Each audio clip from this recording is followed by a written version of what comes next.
Hey guys, how are you all. मेरा नाम है रमनदीप सिंह। स्वागत है आपका मेरे चैनल एफएलएम के अंदर।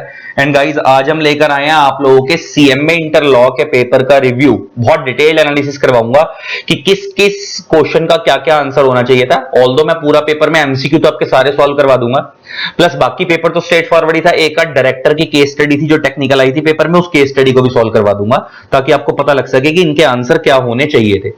ठीक है जी, स्टार्ट करते हैं पेपर को।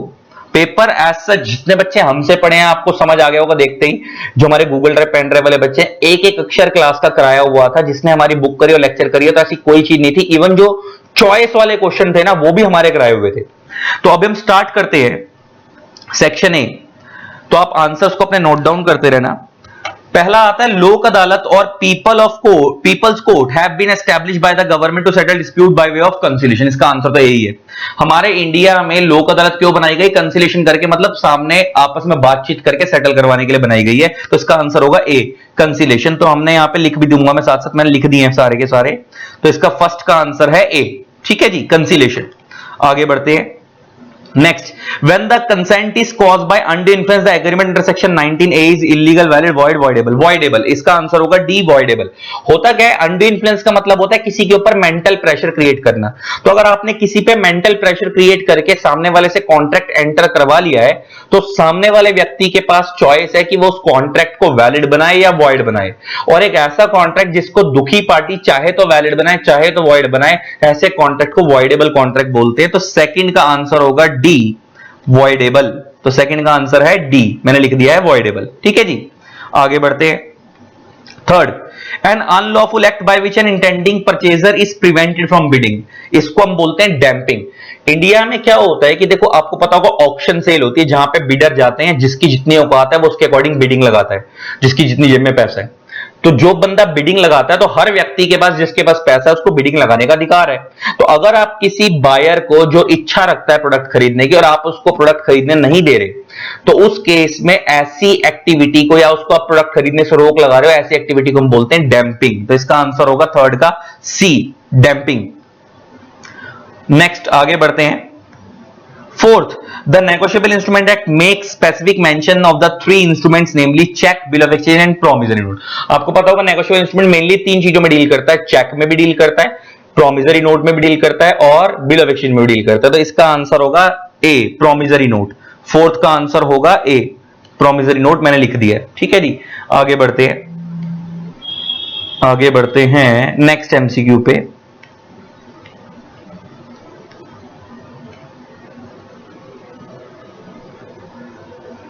Next, in an LLP, which partners are typically not involved in the day-to-day operation or decision making? Actual में ये जो MCQ है ये गलत पूछा गया है। इंडिया में ऐसी कोई क्या कहते हैं, बोलूं तो मैं, वो है ही नहीं। इंडिया के अंदर एलएलपी में ऐसा कोई कंसेप्ट है ही नहीं। एलएलपी में दो ही तरीके के पार्टनर होते हैं, एक होते हैं नॉर्मल पार्टनर, एक होते हैं डेजिग्नेटेड पार्टनर। नॉर्मल पार्टनर वो होते हैं जो पैसा लगाते हैं, डेजिग्नेटेड पार्टनर वो होते हैं जो पैसा भी लगाते हैं और एलएलपी को मैनेज भी करते हैं। ऑल्दो नॉर्मल पार्टनर्स भी मैनेजमेंट में पार्टिसिपेट करते हैं, लेकिन उनका रोल डेजिग्नेटेड पार्टनर के कंपैरेटिव में कम होता है। तो ले दे के लेकिन सिर्फ दो ही पार्टनर है एलएलपी में, पार्टनर और डेजिग्नेटेड पार्टनर, और कोई जिक्र नहीं है। अब यहां पे कह रहा है कि ऐसा कौन सा पार्टनर है जो एलएलपी में डे टू डे फंक्शनिंग में इन्वॉल्व नहीं होता। तो बेसिकली ऐसा कोई कंसेप्ट एलएलपी में है तो नहीं, तो ये रॉन्ग क्वेश्चन है। लेकिन स्टिल अगर इसका इन चारों में से आंसर पूछा जाए तो वो नॉमिनल पार्टनर होगा, डी होगा। उसका रीजन ये है कि नॉमिनल पार्टनर एक ऐसा व्यक्ति होता है जो अपना नाम देता है लेकिन डे टू डे फंक्शनिंग में पार्टिसिपेट नहीं करता। अदरवाइज मैनेजिंग पार्टनर मैनेज करता है, active partner day to day functioning में पार्टिसिपेट करता है। लिमिटेड पार्टनर वो है जिसकी लायबिलिटी लिमिटेड है लेकिन डे टू डे फंक्शनिंग में पार्टिसिपेट ये भी करता है। तो ले देखिए, इसका आंसर होगा डी, नॉमिनल पार्टनर। तो फिफ्थ का आंसर है डी, नॉमिनल पार्टनर। ठीक है जी, लिख दिया है मैंने। आगे बढ़ते हैं। Next, certificate of fitness to the young worker is granted by certifying surgeons. इसका आंसर होगा बी। हमारे इंडिया में जो यंग वर्कर्स हैं, तो एज पर फैक्ट्रीज एक्ट अगर वो किसी फैक्ट्री में काम करने जाते हैं तो उनको सर्टिफाइंग सर्जन से क्या लेना पड़ता है? सर्टिफिकेट लेना पड़ता है। तो सिक्स्थ का आंसर होगा बी। ठीक है जी, आगे बढ़ते हैं। Next, seventh, which who among the following is not the principal employer. Principal employer कौन होता है? जो अल्टीमेटली फैक्ट्री का मालिक होता है, कर्ता धर्ता होता है, जो सबको नौकरी देता है। तो उसमें ऑक्यूपायर ऑफ द फैक्ट्री आते हैं। Occupier of the factory mean जो फैक्ट्री को कंट्रोल कर रहे हैं। वो आते हैं। ऑनर ऑफ द फैक्ट्री आते हैं, legal representative of the owner भी आते हैं, legal representative of the contractor नहीं आते, तो 7th का आंसर होगा D, legal representative of contractor नहीं आते। आगे बढ़ते हैं। After buyback a company shall not make a further issue of shares within a period of 6 months. अब इसमें ना बच्चे कंफ्यूज होते हैं बायबैक के टॉपिक को लेकर। होता क्या है, बच्चे ना 1 ईयर की लिमिट से कंफ्यूज होते हैं। बायबैक में ना 1 ईयर की लिमिट 2 जगह दी हुई है। वो लिमिट क्या है कि एक तो आपकी कंपनी जब बायबैक स्टार्ट करेगी तो वो बायबैक 1 ईयर में कंप्लीट हो जाना चाहिए। दूसरा, एक बार जब बायबैक कंप्लीट हो गया तो अगले 1 साल तक कंपनी नया बायबैक नहीं करेगी, तो 2 बार 1-1 साल की लिमिट ये आती है। तीसरा, एक बार जब बायबैक कंप्लीट हो गया तो अगले 6 महीने में कंपनी नए शेयर्स इशू नहीं करेगी। यहां पे नए शेयर्स इशू करने की बात हो रही है, तो उसके लिए 6 मंथ्स आएगा। तो 8th का आंसर होगा बी, मैंने लिख दिया है। 8th का आंसर क्या है, बी। ठीक है जी, आगे बढ़ते हैं। Next, every company limited by share shall keep and maintain register of member in form number MGT1। हर एक कंपनी का रजिस्टर ऑफ मेंबर मेंटेन करना होता है, वो फॉर्म नंबर MGT1 में मेंटेन होता है। तो 9th का आंसर होगा ए। तो 9th का आंसर है ए, मैंने लिख दिया। ठीक है जी, आगे बढ़ते हैं।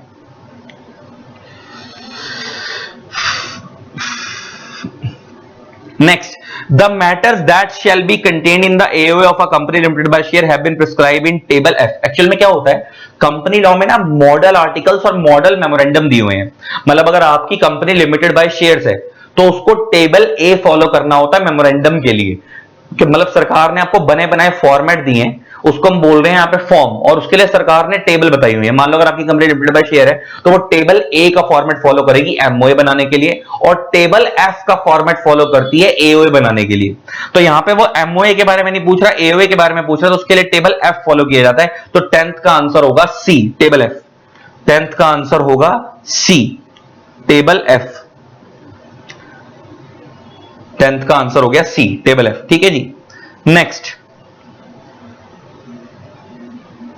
11th, an eligible company which is accepting deposits within the limits specified under section 181C of that may accept deposits by means of ordinary resolution। Actual में क्या होता है, जो आपका डिपॉजिट्स वाला चैप्टर है वो ये कहता है कि एलिजिबल, उसमें एक लिमिट बताई हुई है कि अगर आप उस लिमिट को एक्सीड करोगे तो आपको डिपॉजिट्स लेते वक्त स्पेशल रेजोल्यूशन पास करवाना पड़ेगा। लेकिन अगर आप उस लिमिट के अंदर अंदर डिपॉजिट एक्सेप्ट कर रहे हो तो आप ऑर्डिनरी रेजोल्यूशन पास कराकर डिपॉजिट एक्सेप्ट कर सकते हो। इसका आंसर होगा ए। तो 11th का आंसर होगा ए, ऑर्डिनरी रेजोल्यूशन। 11th का आंसर होगा ए, ऑर्डिनरी रेजोल्यूशन। ठीक है जी, मैंने लिख दिया है यहां पे। आगे बढ़ते हैं। Next, what is the paid up share capital fix for the appointment of women director. Women director के लिए अगर मैं आपसे बात करूं तो कंपनी लॉ का सेक्शन 149(1) का सेकंड प्रोवाइजो डील करता है। वो ये बोलता है हर लिस्टेड पब्लिक कंपनी को वुमेन डायरेक्टर अपॉइंट करनी है, प्लस अनलिस्टेड पब्लिक कंपनी जिनकी paid up share capital 100 crore या उससे ज्यादा है, या टर्नओवर 300 करोड़ या उससे ज्यादा है, उनको वुमेन डायरेक्टर अपॉइंट करनी होती है। इसका मतलब लिस्टेड कंपनी को तो वुमेन डायरेक्टर अपॉइंट करनी ही है। अनलिस्टेड कंपनी में सिर्फ उन्हीं को वुमेन डायरेक्टर अपॉइंट करनी है जिनकी paid up share capital 100 crore या उससे ज्यादा हो, या टर्नओवर 300 करोड़ या उससे ज्यादा हो। अब यहां पे वो आपसे पूछ रहा है कि पेड अप कैपिटल की रिक्वायरमेंट पूछ रहा है, तो पेड अप कितनी है, 100 करोड़। टर्नओवर 300 देखना होता है, पेड अप तो 100 करोड़। तो 12th का आंसर होगा ए, 100 करोड़। ठीक लिखा है बच्चे ने भी, 12th का आंसर है A. Next, in respect of properties 13th पे आते हैं, and assets of the company the director और the board of director act as escorts, guard, trustee, keeper. Trustees, देखो ट्रस्टीज का मतलब होता है केयर टेकर। अब आपको पता है कंपनी एक आर्टिफिशियल पर्सन है और कंपनी को मैनेज कौन करते हैं, डायरेक्टर्स। तो पूरी कंपनी की प्रॉपर्टी की टेक केयर कौन करते हैं, डायरेक्टर्स। तो डायरेक्टर ही एक्ट एज अ ट्रस्टी काम करते हैं। तो इसका आंसर होगा ट्रस्टी। 13th का आंसर होगा सी, ट्रस्टीज। ये रहा 13th का आंसर सी। नेक्स्ट 14th पे आते हैं। It is a popular theme, innovation related to this area is costing is kaizen costing. आगे, what is the name of this theme, continuous improvement. Kaizen costing का मतलब होता है daily basis पे आप इंप्रूवमेंट करो। तो इसका 14th का आंसर ए ही होगा, कॉन्टिन्यूअस इंप्रूवमेंट। ठीक है। 15th, moral management requires ethical leadership, it एंटेल्स more than just not doing wrong. इसका आंसर भी ए है। देखो moral management ethical requires ethical leadership का मतलब है कि हमारे एथिक्स बोलता है कि ऐसा नहीं कि हमें गलत काम नहीं करना, वो तो नहीं करना, लेकिन वहीं तक नहीं रुकना, लोगों का भला भी करना है। मतलब एक इंसान कहता है कि यार मैं लोगों का बुरा नहीं करता, अच्छी बात नहीं करते, लेकिन भला क्या करते हो ये तो बताओ। तो हमारा जो मोरल मैनेजमेंट है वो यही सिखाता है कि खाली नॉट डूइंग रॉन्ग तक मत रुको, इससे ऊपर भी जाओ। तो इसका आंसर होगा 15th का ए, नॉट डूइंग रॉन्ग। तो 15th का आंसर है ए, नॉट डूइंग रॉन्ग। ठीक है जी, ये हमारा खत्म हो गया। अब इसके बाद हमारे एमसीक्यू सारे खत्म हो गए। आई होप आपको समझ आ गए होंगे। अब हम मेन क्वेश्चंस पे आते हैं। बाकी सारे तो स्ट्रेट फॉरवर्ड है, इसमें तो कुछ समझाने की जरूरत नहीं है। Points of acceptance, indemnity holder के राइट्स, पार्टनरशिप बनाने का प्रोसीजर, इतने टुच्चे टुच्चे क्वेश्चन पूछे हुए हैं। ये केस स्टडी आई हुई है। ये जो केस स्टडी है 7 नंबर की, डायरेक्टर से रिलेटेड है। ये केस स्टडी अब समझानी है आप लोगों को। ये डायरेक्टर से रिलेटेड क्या है, ये प्रोविजन ये बोलता है हमारा, ये सेक्शन 168 रेजिग्नेशन ऑफ डायरेक्टर पे बेस्ड है। हमारे कंपनी लॉ में क्या प्रोविजन है कि जब भी कोई डायरेक्टर कंपनी से रिजाइन करता है तो उसको, वो जिस कंपनी से रिजाइन करता है उसको उस कंपनी को बताना पड़ता है कि मैं रिजाइन करके जा रहा हूं। प्लस वो कंपनी, जब वो डायरेक्टर ने रेजिग्नेशन लेटर उस कंपनी को दे दिया तो कंपनी वो रेजिग्नेशन लेटर अगले 30 दिन में आरओसी को इन्फॉर्म करती है फॉर्म DIR 12 में। उसके लिए एक फॉर्म जाता है DIR 12, और ये कंपनी के लिए मैंडेटरी है। मतलब जब भी कोई डायरेक्टर रिजाइन करेगा, जब वो कंपनी को बताएगा कि मैं रिजाइन करके जा रहा हूं, तो कंपनी उस डायरेक्टर के रेजिग्नेशन के बारे में आरओसी को बताएगी फॉर्म DIR 12 में 30 दिन में रेजिग्नेशन लेटर रिसीव होने के। अगर वो डायरेक्टर खुद भी बताना चाहे अपनी मर्जी से आरओसी को रिजाइन करने के बाद, तो वो भी बता सकता है अगले 30 दिन में आरओसी को, लेकिन वो बताएगा फॉर्म DIR 11 में। इसका मतलब कंपनी से जो डायरेक्टर जिस कंपनी से रिजाइन करके गया है, कंपनी उस डायरेक्टर के बारे में आरओसी को फॉर्म DIR 12 में बताएगी। डायरेक्टर खुद अगर आरओसी को बताना चाहता है वो फॉर्म DIR 11 में बताएगा। दूसरी बात, कंपनी को आरओसी को बताना मैंडेटरी है कि भाई ये डायरेक्टर रिजाइन करके गया है, लेकिन वो डायरेक्टर जो खुद आरओसी को बताना चाहता है वो उसकी चॉइस है। जरा अगर मैं आपको सेक्शन 168 की वर्डिंग पढ़वाऊं, तो अगर आप वर्डिंग पढ़ो,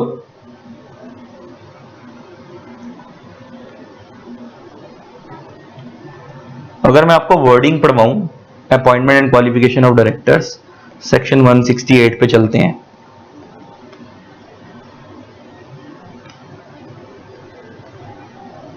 ये रेजिग्नेशन ऑफ डायरेक्टर, तो यहां पे देखो क्या लिखा है। Section 168(1) state that the director may resign from its office by giving a notice with the reason of resignation writing to the company. Company को नोटिस देगा।